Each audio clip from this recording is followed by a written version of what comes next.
powered by Dublin City Council. It's been really exciting. So yesterday we had our Entrepreneurship 101 track, and Natalie Novich, not Novik, was our captain for that, because she's laughing in the back because I absolutely butchered it yesterday. And now I've got 2 more names, which I'm going to do an even worse job on. So you're going to have to bear with me on that. So really excited. This is our Diversity and Inclusion Day, all the way through right from our coaching hours that happened at 10 o'clock, where people got one-on-one sessions with people from the NDRC and local enterprise offices, all the way through to tonight, where we have an event called Startability, which is looking at entrepreneurship for people with disabilities as well, which is really exciting. Furkan has her own event on as well through Diverse In, and there's a whole lot of different events throughout the week on diversity and inclusion. So without further ado, because I know we're running behind time and I don't want any of you to get fired, I want you to be able to hand in that notice yourselves.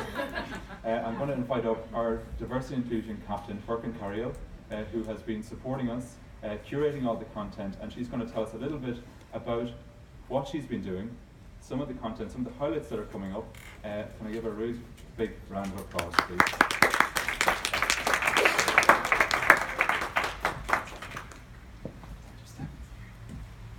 Hi everybody, thank you very much. I would like to say that I'm Furkan Karayel, as David pronounced my name right, and I'm the founder of Diverse In, which is a global diversity and inclusion platform. And today I'm here to support Startup Week Dublin, and I'm the diversity and inclusion track captain. And we have, as he said, amazing events lined up this week. And some of them are, this afternoon's event is with Ruben. We are going to be playing a diversity game together to learn more about diversity. Yes, we are going to be playing a very interesting game about diversity. And in the evening, we are going to be having building inclusive and future workplaces by embracing cultural diversity event. This evening at 6 p.m. at the iconic office in the Greenway. And we have Startability event for disabilities entrepreneurship and many more. You can check out to our agenda. And now it's time to have our panel with Dr. Helen Zidon.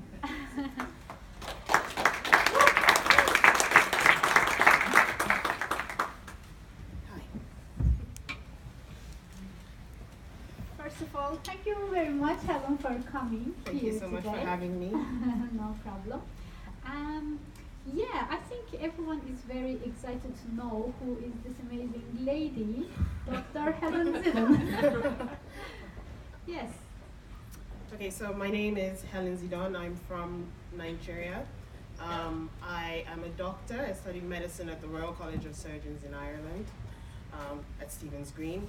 I am currently working in 3D4 Medical. It is an Irish medical technology company that creates apps for medical and patient education using 3D models that are rendered in real time. It's a lot of fun.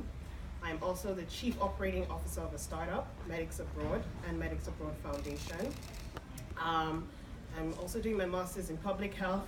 I'm organizing the church Christmas service. But you know, even after I say this to some people, people would still go on and ask me, so what hospital do you work in? Yes, and I would say, no, I don't work in a hospital, I work in medical technology. They say, oh, so you're a PhD doctor? I'm like, no, I'm a medical doctor. I say, oh, so not really a doctor, you're not specializing? I'm like, no, I'm specializing in medical technology. I'm like, okay. So that's pretty much me. I've been here for 10 years, and Ireland has been very kind to me with education, with business, and in what I'm doing at the moment, and for being here as well. So that's me in a nutshell. Amazing. And to be honest, you are the first person that I know after studying medicine to go into medtech. Yeah. How did this happen? And is this trending, by the way? Or is it something that's not really usual between doctors? Well, no, it's not really trending, but you do find the odd ones like me who are doing something different. But my story kind of started a long time ago. I'll start from high school. I was doing well in biology, and my parents pushed me to do medicine. And they also made me do a lot of work experience in hospitals. So one of the most profound experiences I had was working in a hospital in an army barracks, and it was a free HIV/AIDS and TB clinic. I got to be a part of post and pre-HIV testing counseling. So I was open to a lot of very horrific. Where was that? In Nigeria, in Abuja. Nigeria. Yeah. And one thing that stood out to me was just how some of these soldiers who had gone on peacekeeping missions would come back with so many conditions that they would pass on to their wives, and who would then pass on to their children. And they were just doing this not knowing that a lot of these conditions are very preventable. You know, and it really upset me. I was like, wow, but this is so easy to prevent. Like, a child doesn't have to be born with HIV these days, and you don't have to pass it on to your partner. There's so much information out there. But then I also realized that the information out there can be quite complex, even with the ads and billboards that you see out there. So, funny You enough. don't even understand sometimes when you Yeah, read there. and especially in communities like that where maybe English isn't their first language and literacy isn't very high, you know, you'd see a lot of information out there that's so complex that, you know, the day-to-day person cannot understand.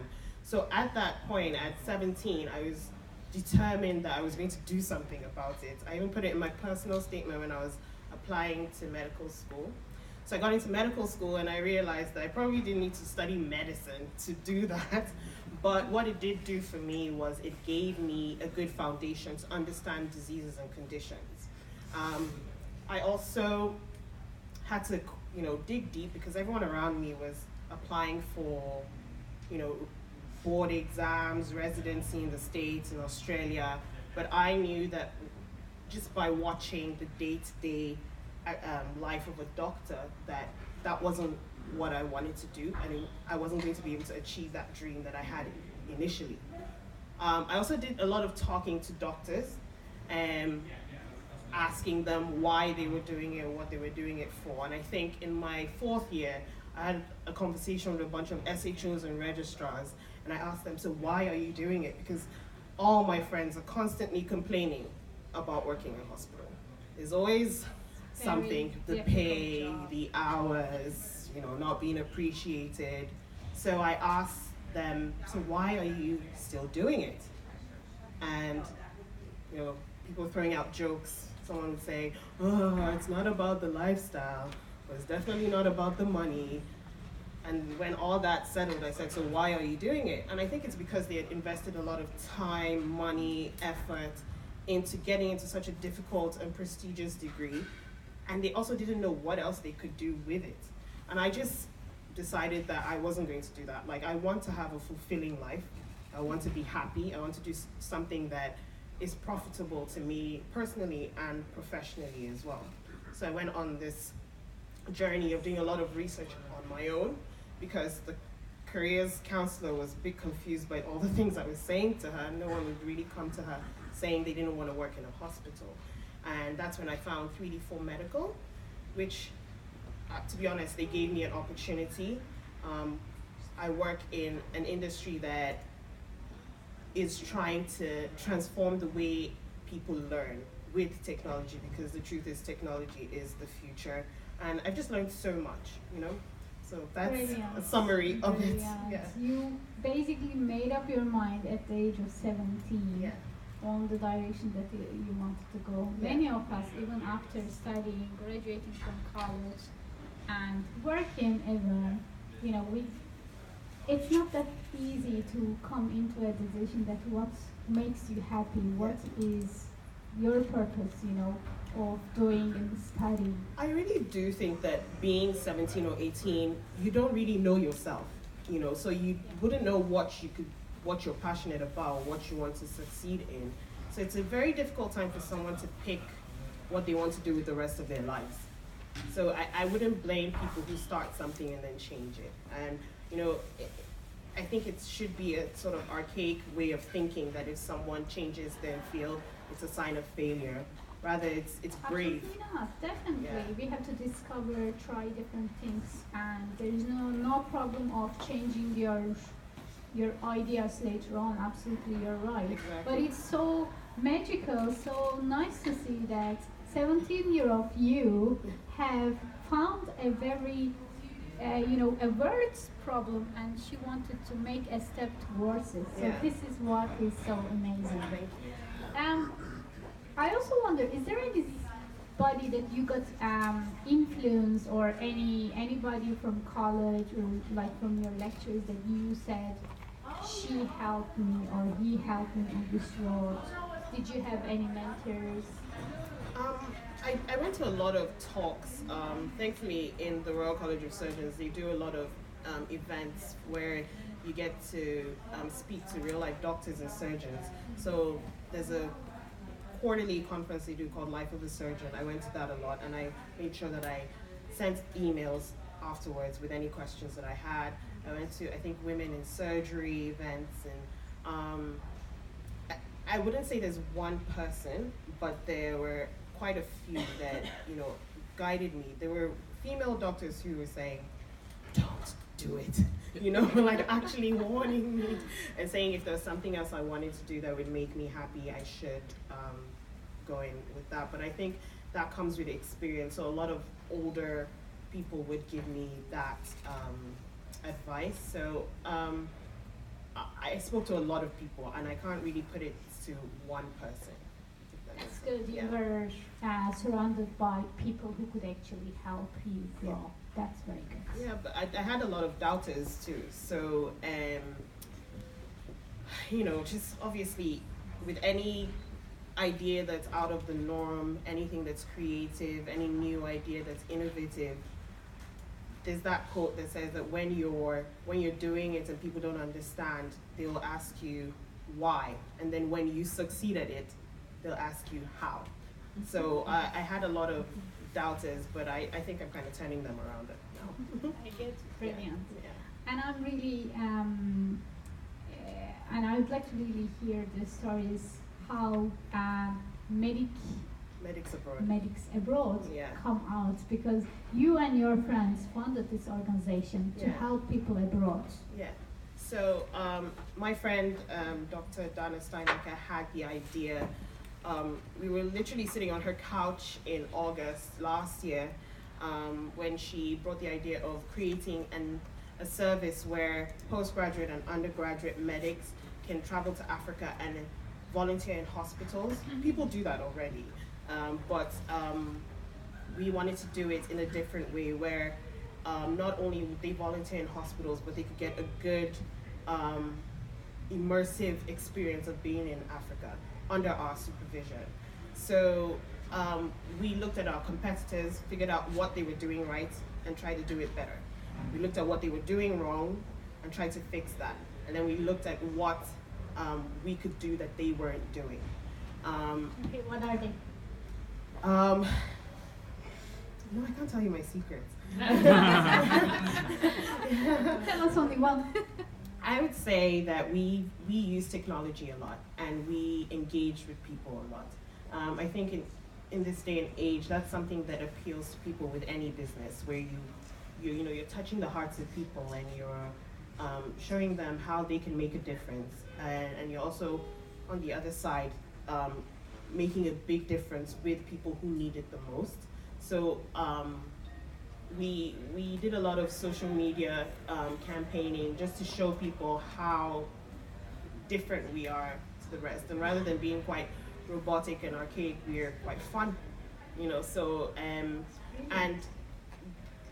this is something, we're a 3-people company, but we have grown our YouTube subscribers to over 12,000 in a year, and we have 10,500 Instagram followers. We just came back from Kenya. We spent a month there with 12 students who really made a difference in the hospital in Kenya, and had a really great experience. And now we're getting lots of applications for next year. So I'm really pleased with it. Yeah. Very good, brilliant. And you have been to many African countries by this work? No, not yet. So we're expanding at the moment. Because we're only a 3-person company, we are business development, customer service, graphic design, everything, you know. So, but at the moment, Adana is in Mauritius, just trying to make partnerships there, and then we're expanding to Ghana and South Africa as well. But the plan is to expand to all African countries eventually. Very good. Yeah. And do you have a story from these operations when you go over to Kenya or somewhere what was, if you can tell us a story from that time? Okay. I think every evening we had a session with the students there just to find out how they were, because there was quite a culture shock coming from Europe and the Middle East and America to a rural Africa. And we had sessions with them in the evening where they would give us feedback on their day and anything they had seen. And we had a lot of people fainting because, you know, they were in surgery, seeing a lot of blood and things they hadn't seen before. But one thing I was very proud of was one of the 4th-year students who had just finished her rotation of obstetrics and gynecology came back with a very, sad but happy story where after a woman had given birth, the doctors had forgotten to give her oxytocin that helps with the contraction of the uterus at the end of childbirth. And this is 30 minutes after surgery. They hadn't given it to her, and she had to call them out and say, could you give her oxytocin? And so she pretty much saved someone's life, and we felt really good that, you know, we're bringing people like that. Even though she's a student, she saved someone's life, literally, you know. So that's one story that I will always remember, because if we didn't sit down on that couch and if we didn't work as hard as we did, someone would have lost her life that day. That's amazing. Yeah. That's really wonderful. And you are, you know, touching into people's life, and then they are touching to other people's life, making it better. So that's brilliant. We hope so. And I really wonder, what is your next mission?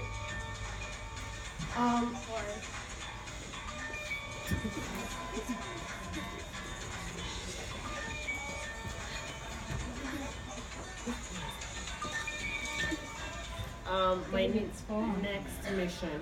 So at the moment, I'm doing quite a bit, you know, so I'm focusing on what I'm doing now and trying to do it well. Medics Abroad, obviously, we really want to grow it, and we're doing that. It's going well. You know, I'm still hell-bent on medical education and, you know, putting out information in the public that people can relate to. So I might move into medical communications to make sure that we put out content online, digitally, and also doing workshops person to person, educating people on conditions, because there are a lot of, rather than waiting for people to show up in hospitals, it's important that we focus on preventative medicine as well. So I might be making a shift into medical communications soon. Yeah. Very good. Yeah. And I also know that you started giving some trainings to HSE, which is brilliant. Yeah. Can you tell us a little bit about that? I think this just goes to kind of why I named this talk the diversity of opportunities on the road less traveled, because I chose to do something totally different, and you know, I finally got into a place where people are asking me how, and thankfully one of those people is the HSE. So I got contacted by the head fellow of the National Doctors Training Program, who wanted to know why I went into it in the first place, and how it was working for me and what my plans were for the future. So after having a really good chat, he told me about how the HSE is trying to incorporate medical technology into the medical curriculum, because the truth is that technology is taking over everything. And if medicine remains in the past, we won't advance with the world. So they wanted to look at test individuals, I guess, who are working in tech. And so I gave a compelling story about why it's important. I gave a talk to heads of teaching hospitals in Ireland, and then I also chaired a session at the first Spark Summit. It's a medical technology summit at the RCSI on the use of AR, VR, and design in medical education. So I'm still kind of working with them just to make sure that we're producing doctors who are in tune with the world, who are in tune with other aspects of the world that will contribute to the successful management of a patient. Because successful management of a patient is not just administering medication. You know, the devices you make have to be good and efficient. The way you teach the future doctors, it has to be efficient as well and in tune with the way the world is going at the moment. So I didn't see this coming out of, when I was making decisions to go into medical technology, I didn't know that this would be a result of it. But I have to say that it is becoming one of the most rewarding things that I'm doing so far. Yeah. And I also wonder, what are the main things you think doctors are missing? The biggest thing from overall your experience? A lot. You should just speak to any doctor about taxes. They don't know anything about finance. And it's seriously, it's a lot. Technology too, I think the business with GPs have to run a business, but they kind of learn on the job, and I think they've been successful at it. But I think that in the curriculum, it's important to have some courses that would help them, be able to run their business properly, to be able to know the most up-to-date tech to use, because at the end of the day, it's about successful management of a patient, and you have to make sure that everything around that, everything that you're working with leads to that, and that would include business, technology, communications, and so on. So, what are they lacking? A lot. Yeah. I think until, at a very young age, you achieved so much in your life, and I really wonder, what are your takeaways? What are your suggestions, advice that you can say from your experiences? Whenever people could be like medical students or general advice as well from your learnings. Whenever people ask me how I get to do everything that I'm doing at the same time, I give them two things. I say it's as a result of God, because I'm a Christian, but whatever you have that helps you stay centered, because we live in a very crazy world and people are so busy, but you need something to keep you centered and sane. And so I would say God, and then I'd say Google Calendar. No, honestly, Google Calendar has changed my life, and I mean it seriously, because I used to wonder how successful people did so many things at the same time, and I then tested myself for a month, and I was timing myself and watching the things I was doing with my time, and I realized I spent a lot of time faffing around. One example is lunch break. So in a lot of tech companies, they say, okay, you can take an hour between 12 and 2. A lot of people take like an hour and a half, 2 hours. And I just realized, why am I spending 2 hours chatting to people that I see every single day? Like, I eat for 10 minutes maximum. I can take a walk for 5 minutes, or I can rest a bit for another 5 or 10 minutes. But I could use that time well and productively. So now I don't faff around during lunchtime. I use my time really well, and I time myself with everything. You can achieve so much if you just set goals and just cut out all the crap, Yeah. You even come for a chat here to do your speech at lunchtime here. Yeah, exactly. Like, I'm here for lunchtime and I have other things I'm going to do, but today I've had a very productive morning as well. And the truth is, if you have an idea and it is good and it is serving people and you really believe in it, you just need to focus in on it. Give up. You have to give up some things, but at the end of it, if you're doing something you're passionate about, it's usually very worth it. I am busy a lot of the time, but I don't really feel like I'm busy because I enjoy everything that I'm doing.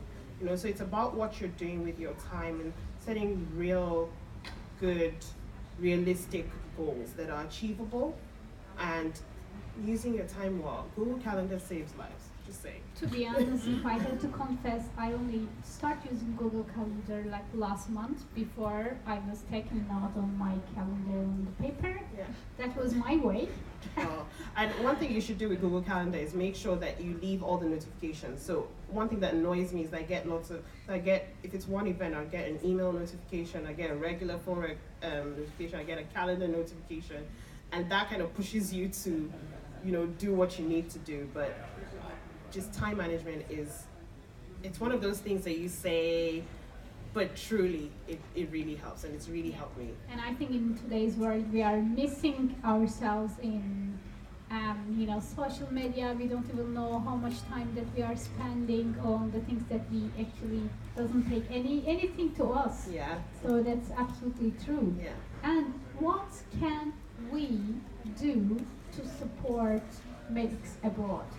If you can also tell a takeaway from this as well. Funny enough, Enterprise Ireland and Dublin City Council, I think, are helping the founder, Donna, with this course that she's doing called Female High Flyers, where she's, getting every Tuesday, she spends the whole day there learning about businesses, learning how to do a proper pitch, learning about investment. And so she's doing that with the goal of being able to pitch to a room of investors at the end of the program.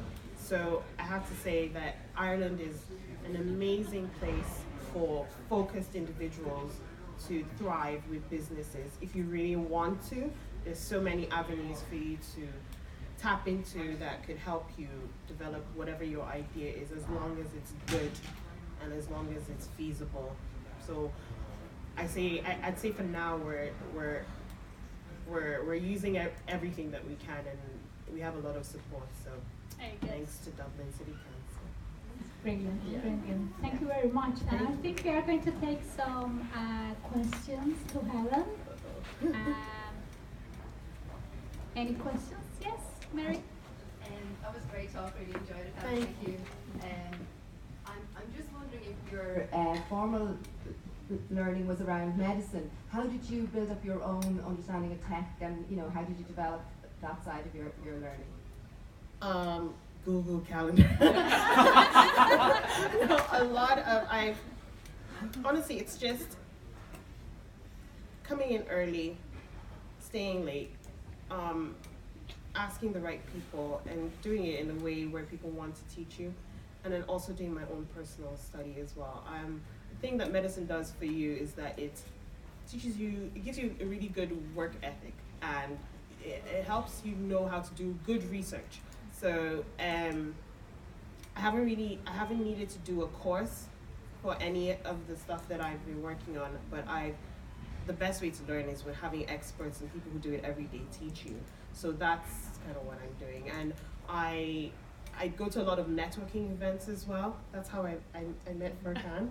And contacts, networking, reading up a lot, researching, we spend a lot of time binging on things we shouldn't binge on, but you can spend that time learning as well. So that's what I do. I do a lot of reading. Yeah. How I know Helen was great on research and doing a lot of work is when I invited her to here, and then normally there's a lot of rush on the events that people don't even actually get a chance to communicate. So Helen did a brilliant research and sent me a page, and she said, these are the things that we are going to cover for Furkan. And so I know that from that moment, this lady is such a brilliant lady who does her research in a very good way, and I really appreciate your work, Helen, for this. Thank you so much. Any question? Any other questions? Yes, Mark. I'm so excited to hear what you're, because we've met before, but I didn't realise we had so much in common, so we'll definitely have to talk afterwards. Awesome. Because I'm really committed as well to patient education. Yeah. So in terms of patient education in Africa, have you any thoughts in terms of the platform, or were you thinking kind of mobile or digital content, or do you have any thoughts on it? Yeah, so I'm hoping to move into that area soon, because that's where it's needed the most. You know, digital content at the moment, people tend to think that with Africa, when they say digital or tech, they think that that's kind of like something that you can't do in Africa, because there's this media perception of what Africa is like. But Africans are one of the biggest users of Android phones, you know. So a lot of technology, there are a lot of devices that people can get this information from. But what they don't have, what people are lacking, is just the knowledge, knowing that these things exist, you know. And the only way you can do that is by being there on the ground and, you know, interacting with people who deal with these patients. And, you know, it starts off with a face-to-face kind of thing, and then going through the organizations that are doing similar, or the governments, and if the governments don't work, just doing NGOs are doing fantastic work there. So, but I haven't really heard of any patient education tech NGO that's doing anything remotely close to what they could possibly be doing in that aspect. So I hope that answers your question. Totally, there's a huge opportunity. Yes. Yeah, So if you of course. do it. Yeah, we'll do it together. We should Yes, do it awesome. together, definitely. It's going to happen. Yes. New startup, one big thing. Awesome. Brilliant, brilliant. Yeah. Any more questions? You might give us a training on Google Calendar one day. You know, honestly, that's not even funny. I'll do it. Yes, I'll come. Yeah, I will. I definitely will. I just, because color coding, notifications, just everything. It has everything. I'm such an advocate for it. I'm not getting paid, I promise. No, after this, we will definitely get a pro sponsorship from Google. Thank you. Very good. Thank you so much for listening. Thank you so much, Helen, for joining us today Thanks and for the sharing your experiences with us, and for you as well. Thank you so much for joining, and I hope you find it very interesting, and thank you so much, and it's great to have you here. Thank you.